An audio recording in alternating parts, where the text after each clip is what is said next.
1942 was not a good year for the Jews.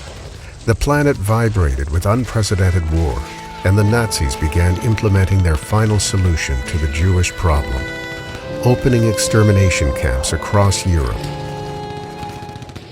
It was the turn of Bernard Lewis, a Jewish corporal serving in the intelligence corps of the British Army, to perform guard duty. His partner on duty that night was a non-Jewish gentleman named George.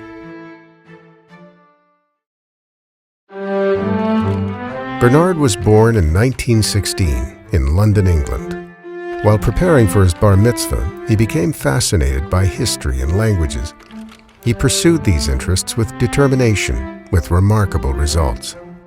Now in his 99th year, Bernard Lewis is a celebrated academic, a prolific author, the bearer of 13 honorary doctorates, and a world-leading expert on Islam in the Middle East, whose opinions have advised foreign policy.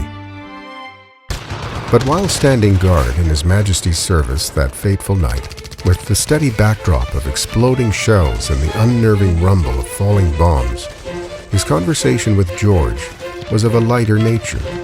That is, until George suddenly threw him a personal question. "Am I right in thinking that you are Jewish?" Bernard answered proudly in the affirmative, but their chat was not over. "I have the impression that you are not a devout and observant Jew." "You are right," Bernard conceded. "Then I don't understand. Why do you bother?"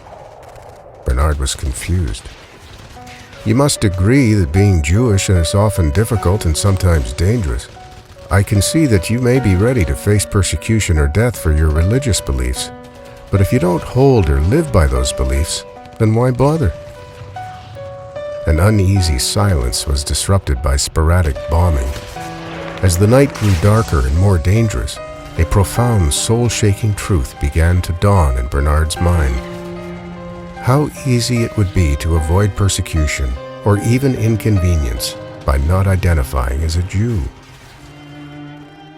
He explained to George and to himself that there have always been some who indeed did not bother, finding the retention of Jewish identity to be dangerous, difficult, or merely burdensome.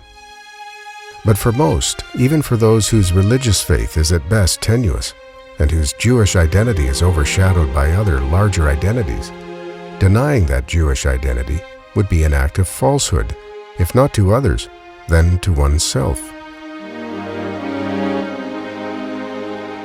Often, the brightest revelations emerge in moments of darkness. George questioned whether his colleague was Jewish because it was not at all obvious.